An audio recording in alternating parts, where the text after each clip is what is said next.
Yan, dumating na nga yung makina ng Avanza mga boss pagkatapos nating nibaguhan ng liner. So, tetesting na natin kung may alog pa yung piston. Wala nang kakalog ka rin.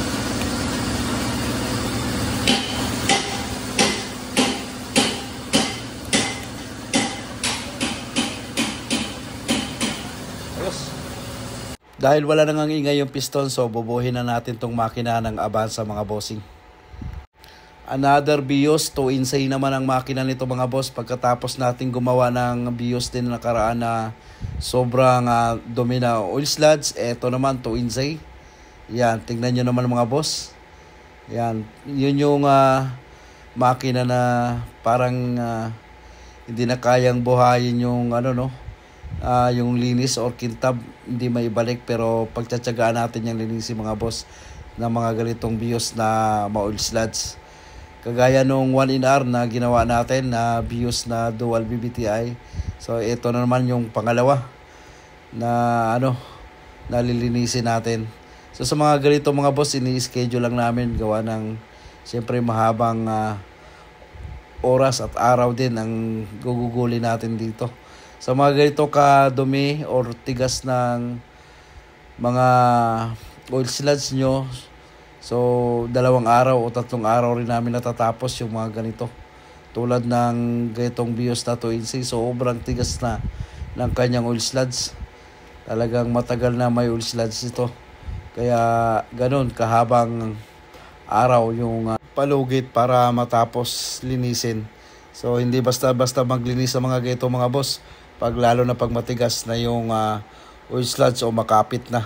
So dito, tingnan nyo naman, pati yung crankcase niyan, talagang sobrang dami. Kaya pagtsatsagaan talaga natin to linisin. So balikan natin to mamaya, may Altis kasi dumating na palyado. Tagi-isang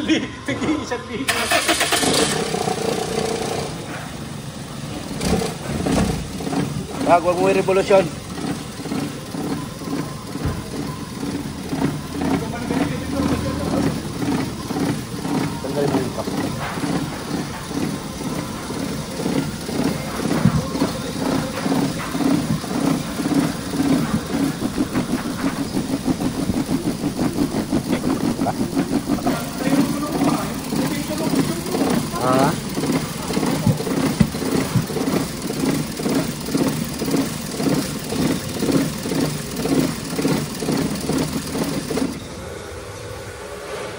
Start ulit.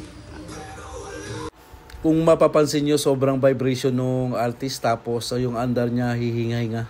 Nahalata ko rin mga boss, maanghang yung usok ng kanyang tambutso, no? Parang hindi nasusunog na maayos yung kanyang gas. Tapos bago naman daw tong spark plug niya.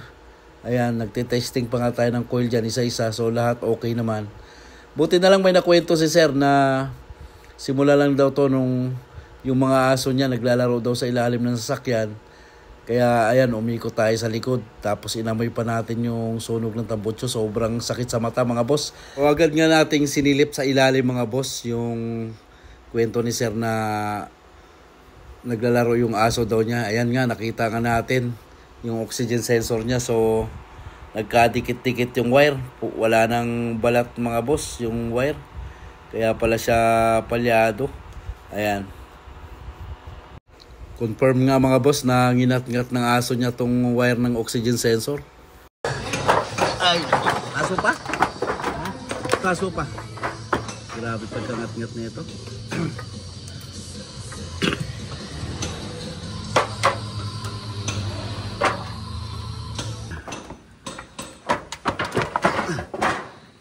Dito na idugtong, nagkadikit-dikit na eh. Tanggalin mo yung kabinje, battery. Ganyan mo lang.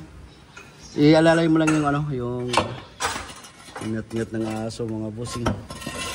Yung kanyang oxygen sensor. Diyan lang i-splice? Oo, dito na lang. Pahingin lang akong cutter plies, salong nose.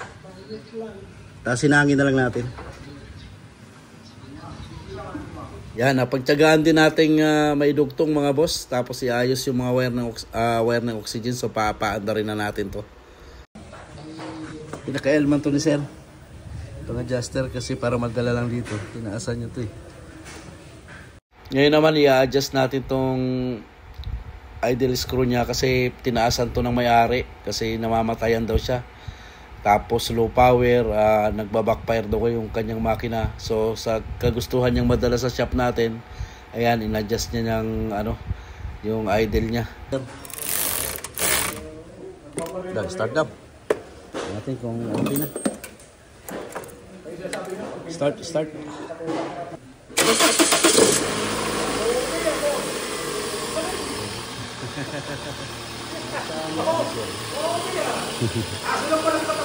Aso lang katapat.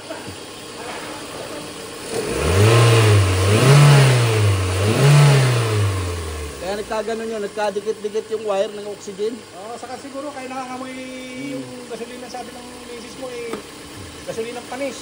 Pero ito, tama ng timpla ng Titingnan ko pa. Buti hindi nasira yung computer box. Bakit? Papunta sa ECU yun eh. Sa oxygen. Oxygen sensor? Kapulong-pulong eh. Dito na lang ako kasi dito na hindi naman talagang... Pero inano ko, limp mode. Oo, walang hatak talaga. Parang naglalakad lang ako. Hindi na karating pa, Muntinlupa, no? Muntinlupa. Punta dito? Pagdating dito wala na. Babaho natin. Matay na makina. Tigpita mo na to doon, 8.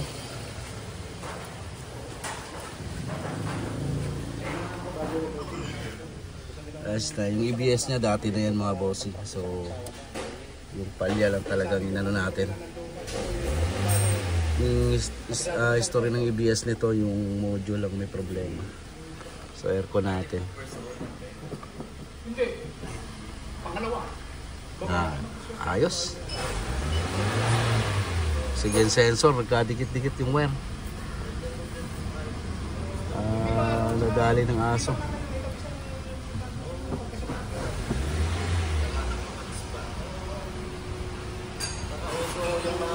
Ayos. Solve, sir, solve.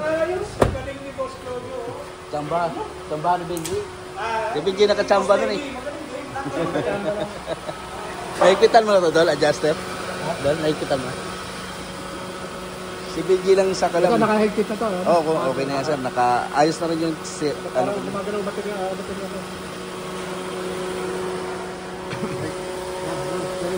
Alright, tapos na tayo sa ating Toyota Altis. Ngayon naman, balikan natin yung paglinis natin sa BIOS na Toinsay. Ayan na siya mga bossing, oh. Ayan, parang parang kumintab na. Mukhang nabuhay na natin yung original na kulay ng loob ng makina. Tapos ito naman yung niya, yung timing chain cover, ayan. Crankcase, camshaft, pati pala yung BBTI gear niyan, nilinis na rin natin.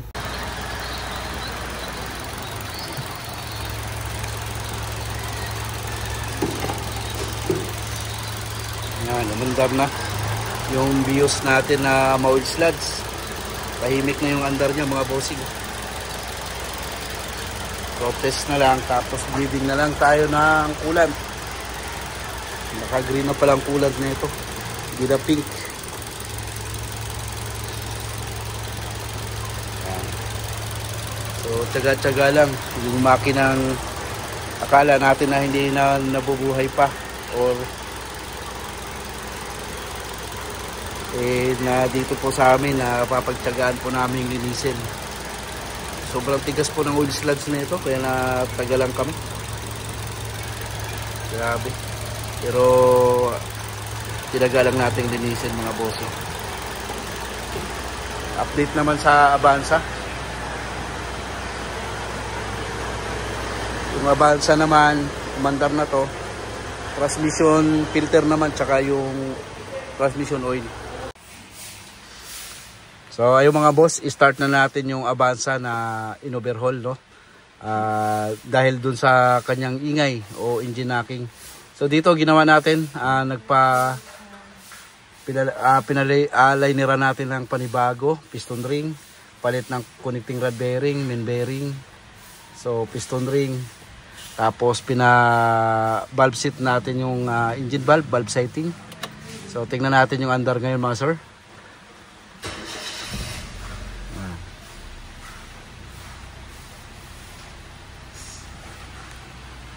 Tahimik na siya. Ayan. Pa-break in na to.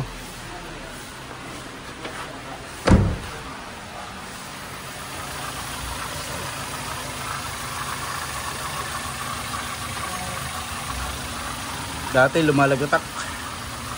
Taktak. Ngayon ayos na.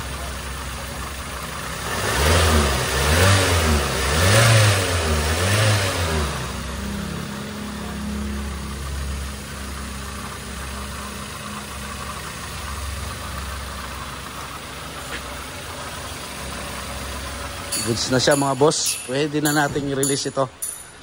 Yung ating Avanza. So ito yung Avanza na inano natin dati. May video tayo na sobrang ingay yung makina. Tapos umiilaw yung oil indicator. So nasolve natin yung oil indicator. Ang problema naman, ang kapalit naman ay nag-i-engine knocking na siya. No? So okay na yung supply ng langis. Kaso nga lang pagka uminit naman dati. So nag-i-engine knocking. So na discover natin na may problem yung piston niya. Lumalagatok. So ngayon okay na siya mga boss. So solve na tong ating Toyota Avanza. Hindi mo na natin i-rev ng mataas kasi nagbe-break in pa tayo rito.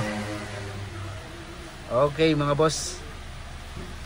So ayan, shout out nga pala kay Ilmon Inconado. Shout out sa iyo boss. At shout out rin kay Romero Bacani from Washington, USA. Shout out sa iyo, bossing.